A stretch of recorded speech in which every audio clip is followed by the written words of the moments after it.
It's 6 p.m. time for News Bulletin on Channel 2. I'm Sarah Slim. Now we'll start our News Bulletin with the headlines.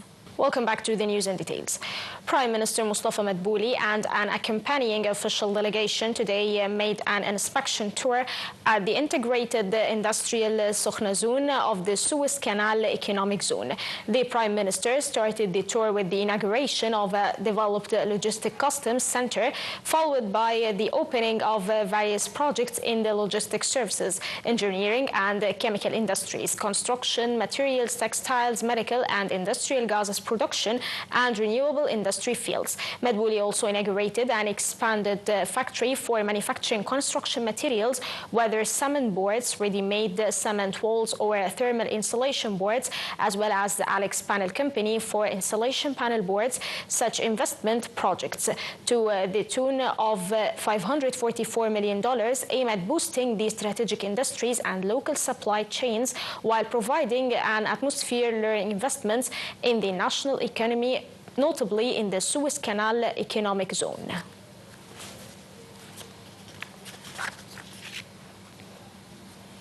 Upon directives by the Supreme Commander of the Armed Forces, President Abdel Fattah al-Sisi, the Armed Forces intensified efforts to provide basic commodities and large quantities of food commodities with the aim of fulfilling the needs of citizens nationwide. In the advent of fasting month of Ramadan, ahead of the holy month, the armed forces ordered preparation of thousands of the free food nations to be distributed in remote and border areas and 1 million free food nations for the most needy families. Chief of the National Media Authority, Ahmed al-Muslimani, today offered thanks to all working in the Egyptian and Arab media field. The authority chief made the remarks at the announced the formation of the High Committee organizing the Cairo Media Forum due to be held in cooperation between the NMA and the Media Production City. The committee, to be chaired by the Media Production City's chairman, Abdel Fattah al-Gibali, is meant to find the best means to bring into a success the first edition of the forum, marking the historic comeback of Másbéro and its prestigious status in the Arab media. Minister of Foreign Migration and Egyptian Expatriates Affairs Dr. Badr Abdelati today asserted Egypt's keen interest in promoting ties with Russia in line with directives by the leadership of the two countries. The minister made these remarks in a phone call with the Russian Foreign Minister Sergei Lavrov, which tackled the latest regional developments, particularly in Gaza and Syria. The meeting highlighted Egypt's preparations for hosting the upcoming Arab Summit, as well as its efforts for holding a ceasefire in Gaza, its plan for launching reconstruction in the war-torn strip, and its rejection of Palestinians' evacuation from their land, with Abdelati pressing for a fair and permanent political solution to the Palestinian cause. On Syria, he reiterated Egypt's supportive stance to the Syrian state, respecting its sovereignty and territorial integrity. Egypt's top diplomat hailed the accelerating pace of joint cooperation, especially after making comprehensive strategic partner agreement between both sides. Hamas said today that it was ready to begin talks on the second phase of a ceasefire in Gaza after several hundred Palestinians were released from Israeli occupation jails overnight in return for the bodies of 4 Israeli hostages. According to the Israeli occupation's prison service, 643 Palestinian inmates were freed, including 46 women and children, in the 7th and final exchange of the 6-week first phase of a ceasefire in Gaza that came into effect on January 19. There are 59 hostages still held in Gaza, with the Palestinian resistance group saying that the only way for them to be freed is through commitment to the ceasefire. Talks have yet to begin on a second phase of the ceasefire, meant to lead ultimately to a permanent end to more than 15-month genocide war, which has destroyed much of the enclave. The UN Human Rights Chief Volker Turk accused the Israeli occupation forces of showing an unprecedented disregard for human rights in their aggression in Gaza, presenting a new report on the human rights situation in Gaza in Geneva. Turk said that nothing justifies the manner of which the occupation forces have conducted their unprecedented aggression in Gaza, which consistently breaching international law.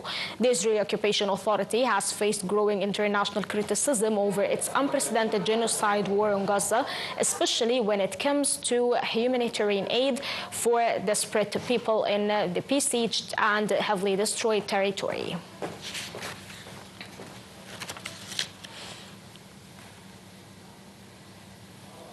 Egypt continued efforts through the Rafah border crossing to allow the entry of humanitarian and relief aid into the Gaza Strip, and also to receive injured Palestinians to be admitted for Egyptian hospitals for treatment.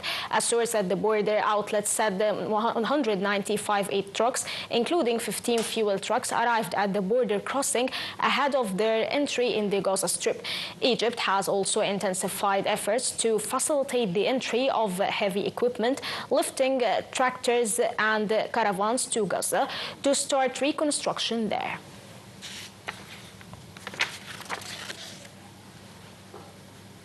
To the occupied West Bank, a Palestinian was wounded and dozens were arrested when the Israeli occupation forces opened fire as they stormed into Balata refugee camp and eastern Nablus. The attack in Balata near the northern city of Nablus as the occupation forces deployed tanks and intensified their military presence in the area in an escalation of violence in the West Bank.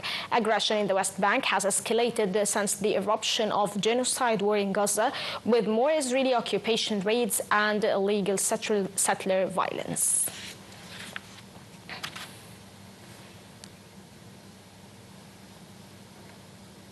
Syrian Democratic Forces said today that 12 people were killed in airstrikes they blamed on Turkey. The SDF said in a statement that Turkish war plans and drones targeted a military position belonging to Syrian Democratic Forces, as well as civilian homes and vehicles in the northeastern Syria.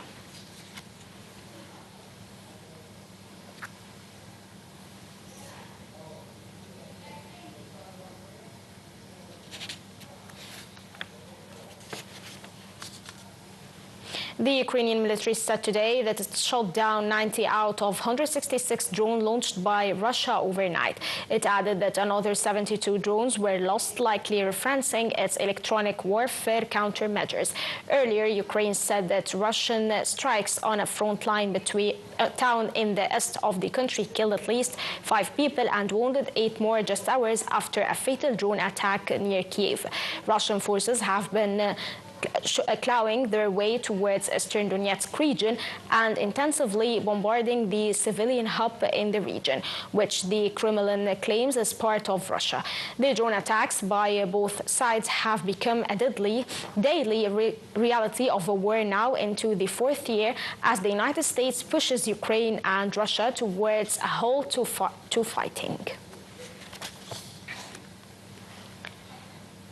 South Korea's spy agency said today that North Korea appears to have sent additional troops to Russia after its soldiers deployed and the Russian-Ukraine fronts suffered heavy casualties. The details are in the following report. North Korea has sent more soldiers to Russia and redeployed several to the front line in Kursk. South Korean and Western intelligence agencies have said that more than 10,000 soldiers from North Korea were sent to Russia last year to help it fight a shock Ukrainian offensive into the Kursk border region. Earlier this month, Seoul said North Korean soldiers previously fighting alongside Russia's army on the Kursk front line had not been engaged in combat since mid-January. Ukraine also said that they have been withdrawn following heavy losses, and on Thursday an official from Seoul's National Intelligence Agency said they have been redeployed there. The official added that this came alongside some additional troop deployments appearing to have taken place. Neither Moscow nor Pyongyang have confirmed the deployment. but the two countries signed an agreement including a mutual defense clause when Russian President Vladimir Putin made a rare visit to the nuclear-armed North last year. Pyongyang and Moscow have depended political, military, and cultural ties since Russia's invasion to Ukraine in February 2022. In a New Year's letter, North Korean leader Kim Jong-un hailed Putin and made a possible reference to the war in Ukraine. On Wednesday, North Korea state media reported that Kim had visited a major military academy, urging troops to harness the actual experiences of modern warfare.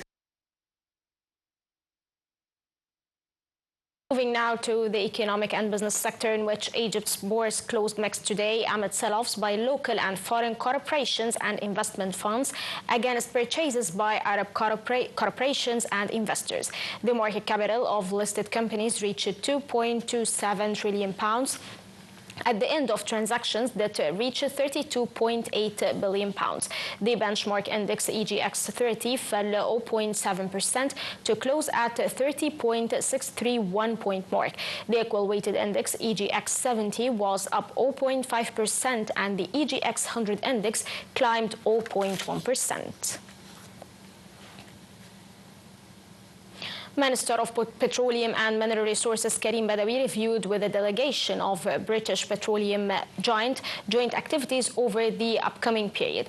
Both sides also discussed the means to implement an intensified drilling program in the Mediterranean and Nile Delta region. Minister Karim Badawi presented promising investment opportunities in Egypt in the petroleum sector, hailing the government's efforts to increase the renewable energy resources to increase production. Crude oil ticked up from 2-month lows it hit following a surprise build in U.S. fuel stockpiles. Brent crude futures added 0.3% to $72.75 a barrel, and U.S. West Texas intermediate crude oil futures gained 0.17% to $68.74. Gold eased back to $2,890 per ounce. For weather, the Egyptian Meteorological Authority said the moderate weather is expected to prevail tomorrow during daytime over Cairo, the northern coast, Upper Egypt, and Sinai, cooling off at night all over the country. Here's a look at the expected high and low degrees in Cairo and other governorates.